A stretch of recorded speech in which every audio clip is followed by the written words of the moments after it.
All right, you ready? All right, welcome back to Wise Up, episode 8, recording today on Thursday, January 11th, 2024. And we're currently preparing for what might be some inclement weather, so serious cold front coming in. Yeah, really cold. Single-digit lows. Apparently 9 degrees That's Monday. comically low. That's not real. I don't think, my car gauge goes that low. Right. But maybe some snow too, which could be fun, could be dangerous. Let's shoot for fun. Like snowball, enough for like a snowball, maybe like a sledding kind of situation. But, I think that's going to come in Sunday night, if at all. But yeah, should be fun, I hope. Yeah, so 40% chance on Sunday night.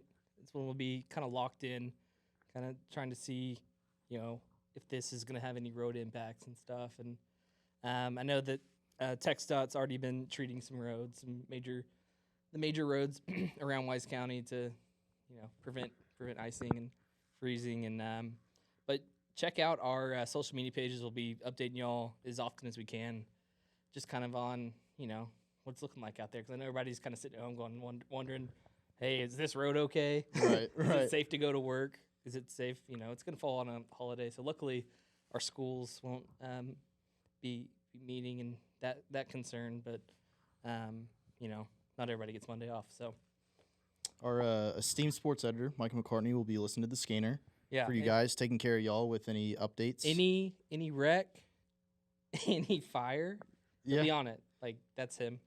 And I'm saying it now. I'm speaking it into existence. I'll be live on the scene at any major weather incident. Yeah? I'm calling my shot. Like, what would constitute a major one? 1 inch of snow. Okay. Where are you going to shoot from? The classic spot, right in front of the courthouse. Yeah, Everyone has to know. Or where like I am. next to QT, Hale and Trenchard. Yeah, Hale and Trenchard. Hale and Trenchard to the courthouse. Look for the weather reports from there. Yeah, so we get excited. It's obviously can be disrupted, the weather, but, I get excited about it.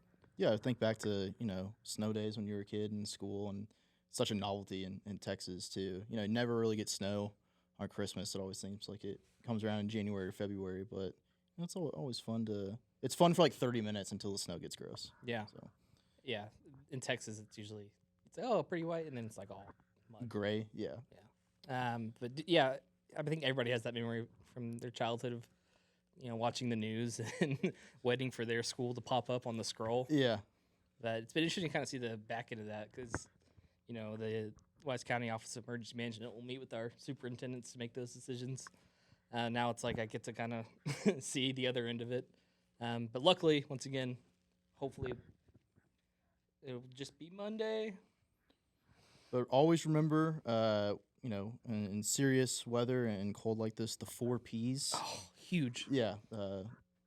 Order of importance, what would we say? People, pets, pipes, plants. That seems The fair. 4 Ps. The 4 Yeah. Ps. Yeah. They're all equally important. Cover in those these pipes. situations. Get those plants and pets inside. Yeah, bring your dog, bring your grandma inside. Cover your pipes. Yeah. You'll be Check fine. your You'll be great. petunias. You'll be good. We'll keep you updated. Yeah, hopefully ERCOT's got us. Yeah.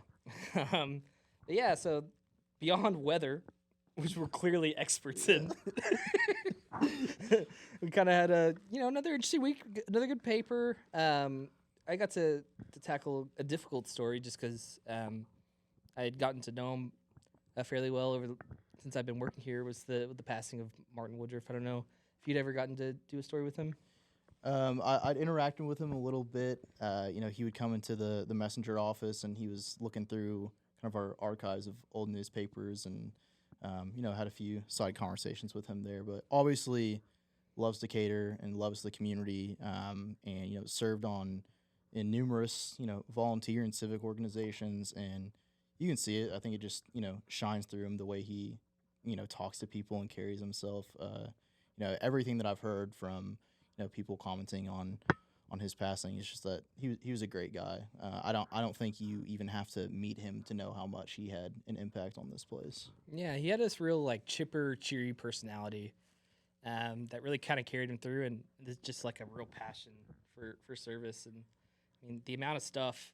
It's like a ridiculous list of community organizations that he served on, and then obviously his time as mayor and with the city. Like he couldn't have been on the council or been mayor for any longer than he was. Yeah. Like the city charter said, like yeah, I mean, like you've done all you like legally can Right. for the city, and then obviously I think most people probably know him from United Way, and I think when he served in Vietnam and came back to his hometown in Decatur, and he kind of just kept serving. And one ways he found out to reach more people was through United Way, and you could obviously you can impact the trajectory of a city on the city council, but you can reach more people through United Way throughout the county. So hats off to Martin Woodruff, a really great guy. He's probably on the Decatur Mount Rushmore. Absolutely. Yeah. And we'll miss him for sure. Yeah, huge loss for the community, but I think you can see his impact and his legacy on our current leaders too. And I know you got a chance to speak with some of those people like Nate Mara, who you just have the utmost respect for him. And like I said, you can see his passion kind of carried over through their service now. Yeah, it's like I think they're, Martin had a lot of like I guess technical and like city know-how, which is beneficial and something they strive for too. But I think that heart of service and just trying to give everything you can, and just caring caring about your city and the people that live in it, that's the thing that will he lived out. So he just painted a very clear picture of that, and I think that it's like they don't want to let Martin down, right? And so that's a legacy of leadership that's getting passed on for sure. And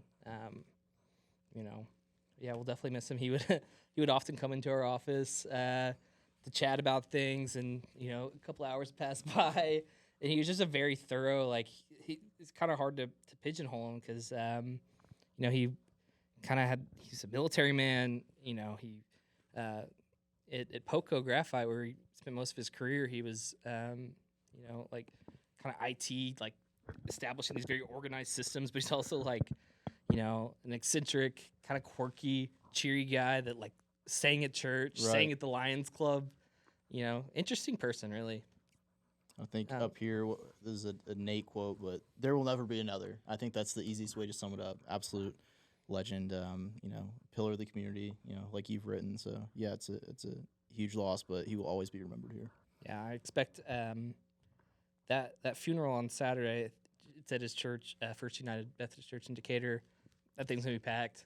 Yeah, I think we could have done like a man on the street style interview. He's like, hey, what's a favorite memory of Martin Woodruff? And probably most people would have some kind of memory. Probably all across the board too. Right. But yeah, definitely. I think when we lose someone like that, everybody kind of challenges themselves. Like, okay, I need to fill those shoes. I need to fill kind of that void. And I think we're seeing that. I think people want to step up and kind of live out his example. What's our next topic here? Other news, not in this week's newspaper, and happening on Tuesday, January 16th. Lost Battalion Memorial Highway dedication. Yes. At Weatherford College, Wise County at 2 p.m. I think you can speak to a little bit more on the Lost Battalion. No, it was a very important project just because that's such a big part of our history. So many Wise County men that were prisoners of war, and were part of this Lost Battalion group. And there were already plans in the work to get this, to name the stretch of highway between Decatur and Jacksboro on 380, the Lost Battalion Memorial Highway. But then, the fire at the museum, it's like that they had that Lost Battalion room where so much of that history was kept. And it's like, this is it just made it more important to have something new to recognize that service, and such a big part of, I think you look at so many of the community leaders we have now, a lot of them are related to some of those men that were prisoners of war for, I think, 43 months or, a really long time in terrible conditions. And those people that survived, they survived because their camaraderie, and they came home as heroes. And I think Wise County has been trying to honor them since, and this is the newest way. There's a bill that was passed in the most recent legislative session. I think Lynn Stuckey kind of pushed for it with, obviously local folks that said, hey, this would be a good thing to do. So that'll be Tuesday, January 16th at 2 p.m. at Weatherford College, Wise County. Judge Clark put the update about it on his Facebook. So I don't know if there will be any more updates on it, but if you're looking to kind of nail down that date, for sure, go check out his Facebook page to double check what I just told you. Oh, no. It's Tuesday, right? Yeah, Tuesday, January 16th, 2 p.m. for sure. Next Tuesday, January 16th, 2 p.m. 2 p.m., Weatherford College, Wise County. I think there's 99% chance. It's probably going to be a pretty healthy crowd, too. I would assume so, with just, how much the impact they made. And like you said, some community leaders, I think Bridgeport Mayor Randy Singleton, Kevin Burns, his father, Kevin Burns. So, yeah, I think it'll be really neat and pretty impactful, too. Yeah.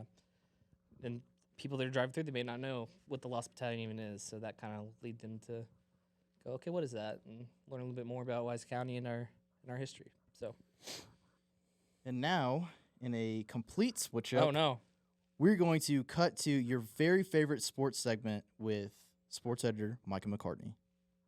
Here we go! And we're here with the Micah Minute. Let's talk about what happened this week. We got Battle of Big Sandy, Decatur girls with a good run in the second half to claim the win over Bridgeport. Paradise kind of swept Boyd in the Battle of Texas 114, boys and girls. Good wins there. We have good soccer going on right now. Big win for Decatur girls, 4-0 to start the season on Tuesday night. Good runs by Decatur boys, Bridgeport boys, and Bridgeport girls at recent tournaments.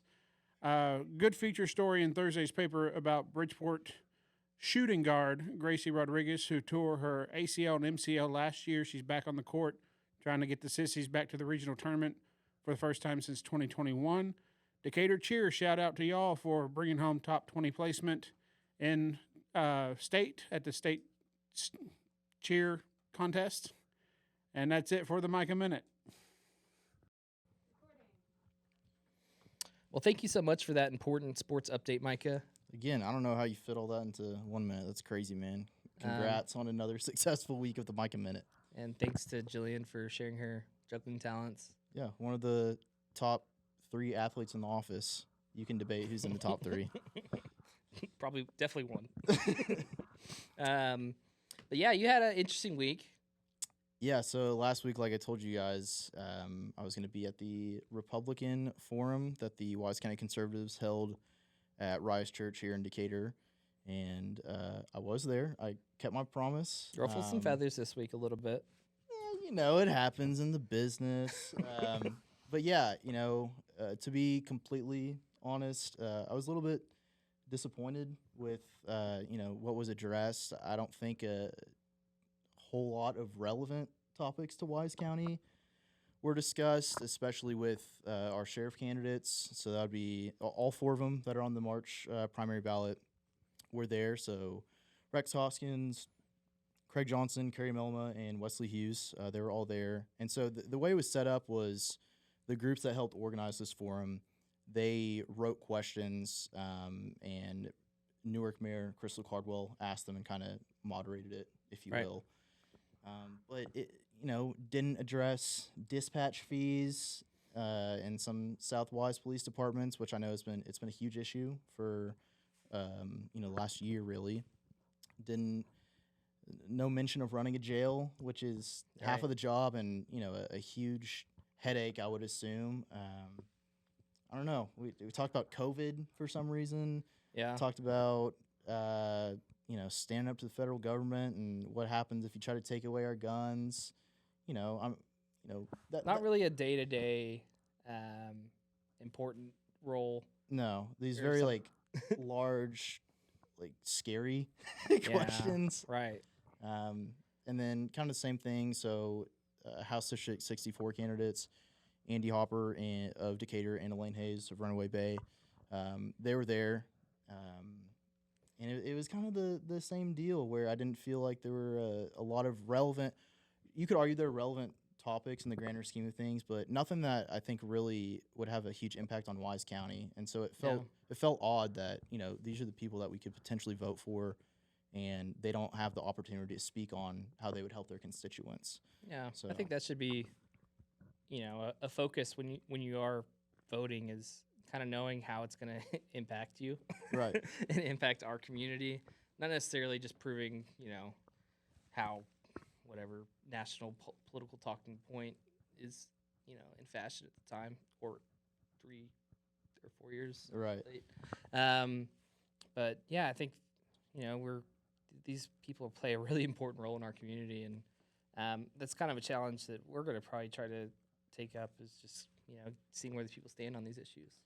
But I would encourage you to, obviously form your own opinions about don't just take it from me or anyone else. Obviously, you can go to the Wise County Conservatives YouTube channel. I think it's just Wise Conservatives.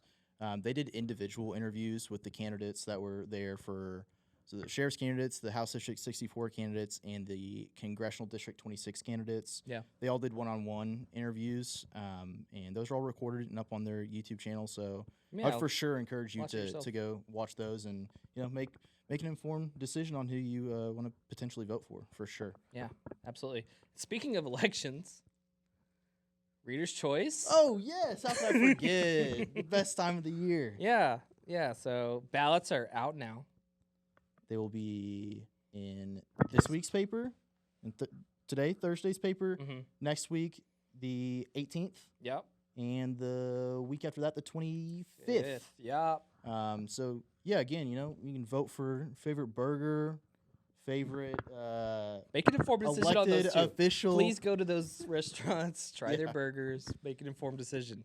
And have until January 31st. That's Wednesday at 5 p.m. to turn in those Firm ballots. deadline. Yes. Right at Lock 5 the p.m., doors. Cutting it off. There's right no there. if you're still in line, you can still vote. No, No. not here. Doors locked, lights are turned out, we're gone and going home. So, Yeah, but yeah, I know a lot of people look forward to that, and it's always cool when you walk up to a restaurant or something and you see that that clout of this was a Wise County Reader's Choice. Oh, that's got to be good. yeah, we go to all the stickers in the window Yeah. of, going back to 2007. Oh, old ones. Yeah. They've been Yeah. doing this. They know what they're doing. The people love them. Yeah. So what else we got? We got our off-camera correspondent trying to help us out with more topics. And that's going to be it for Wise Up episode 8. All right. Thank you guys for joining us once again. We'll see you next week.